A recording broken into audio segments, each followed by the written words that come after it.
नमस्कार विद्यार्थियों।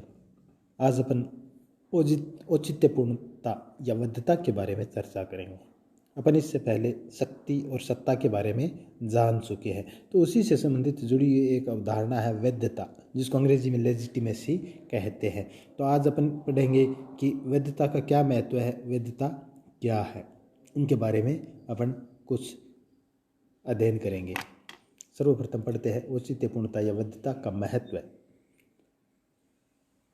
औचित्यपूर्णता की धारणा अत्यंत प्राचीन है, लेकिन वर्तमान समय और संदर्भ में इसने नवीन अर्थ प्राप्त कर लिए हैं। सभ्यता और संस्कृति तथा प्राचीन विकास के साथ साथ मानवीय जीवन और व्यवहार में दमनात्मक शक्ति संबंधों की भूमिका कम होती जा रही है और शक्ति के अदमनात्मक तत्व है। यानी प्राचीन काल में ज़्यादातर जो राजा होते थे वो तानाशाही होते थे या उनके पास से संपूर्ण शक्तियाँ होती थी। भले ही वो तानाशाही नहीं है, एक कल्याणकारी राजा, लेकिन उसके पास शक्तियाँ होती थी, उसके ऊपर किसी प्रकार का नियंत्रण नहीं होता था। जैसे कि आज लोकतंत्रात्मक शासन व्यवस्था हम देखते हैं, उनका कार्यकाल सीमित समय के लिए होता है और प्राचीन काल में जो राजा जिसके पास शक्तियाँ होती थी तब तक वो अपनी शक्तियों का प्रयोग करता था।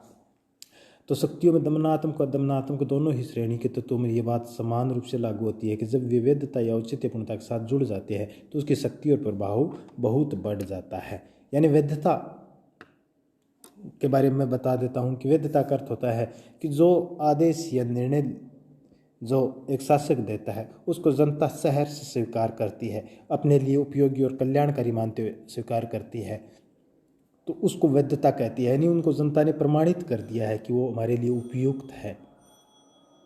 तो ऐसी स्थिति में जब जो निर्णय लिया गया, कानून बनाया गया है, राजा ने बनाया है, उनकी शक्ति अपने आप में दोगुनी हो जाती है। और अगर एक ऐसा कानून बना दिया गया जिसको जनता स्वीकार नहीं कर रही है, बलपूर्वक अगर उसके ऊपर थोपा जा रहा है, तो ऐसे कानून या नियम अधिक समय तक नहीं चलते।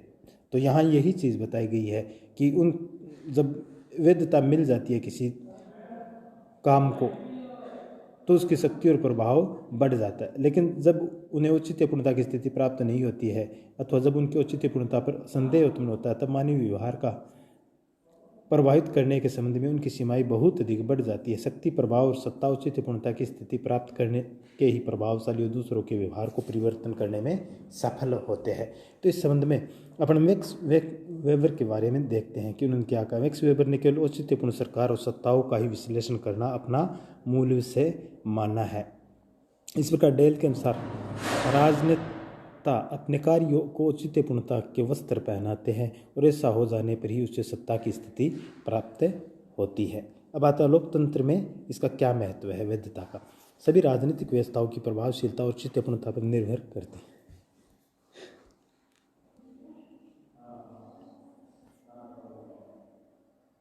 लेकिन लोकतंत्रीय व्यवस्था में औचित्यपूर्णता का सबसे ज़्यादा महत्व है। लोकतंत्र जन सहमति पर आधारित, मैंने पहले ही बता दिया था कि लोकतंत्रीय शासन व्यवस्था चूँकि वो जनता द्वारा निर्वाचित होती है, चुनी जाती है, तो इस स्थिति में एक राजा या शासक का जो लोकतंत्र में जनता द्वारा निर्वाचित होता है उसका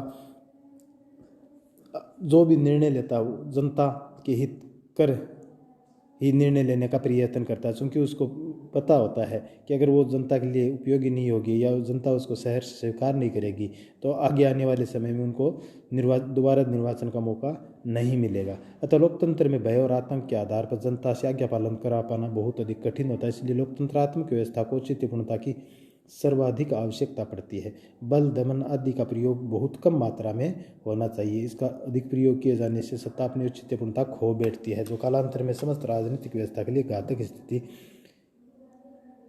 होती है। व्यक्ति और सत्ता के बीच अच्छे संबंधों की स्थापना के लिए नितांत आवश्यक है कि सत्ता के द्वारा अधिक से अधिक संभव सीमा तक औचित्यपूर्णता की स्थिति प्राप्त की जाए। यानी लोकतंत्र में यह आशा की जाती है कि एक शासक या सत्ता लोकहित में कार्य करे, जो भी काम करे वो जनता सहर्ष से स्वीकार करे और सहर्ष तभी स्वीकार करेगी जब उसके हित में काम हो। अब औचित्यपूर्णता की अवधारणा क्या है।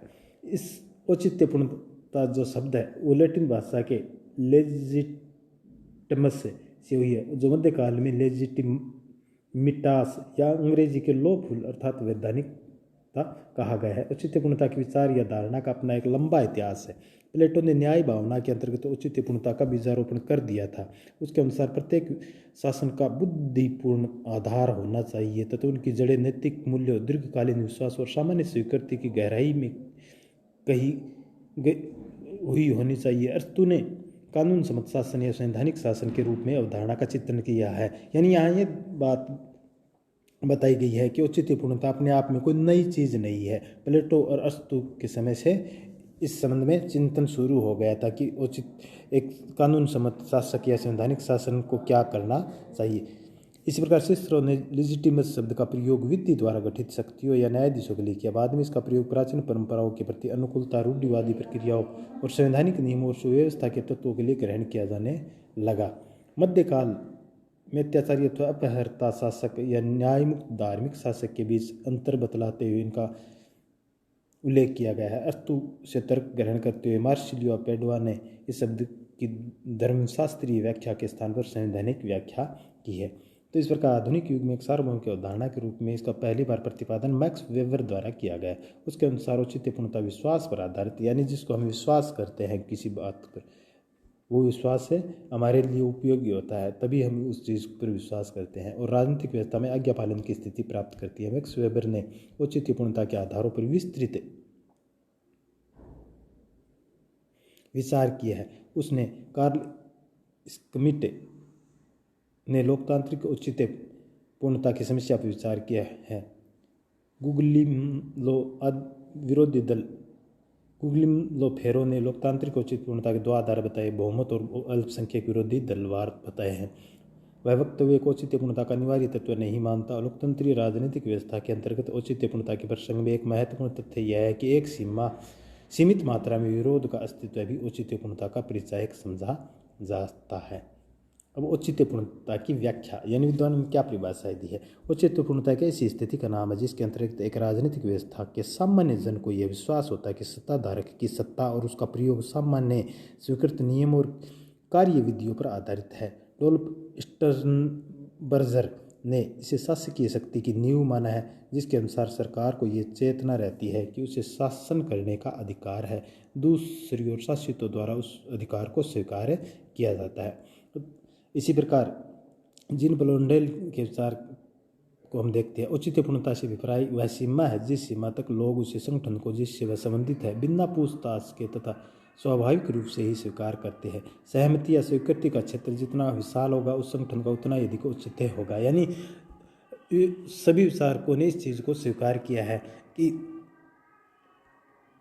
औचित्यपूर्णता सहमति पर आधारित होती है। तो इन विद्वानों ने इस प्रकार कई परिभाषाएं दी है।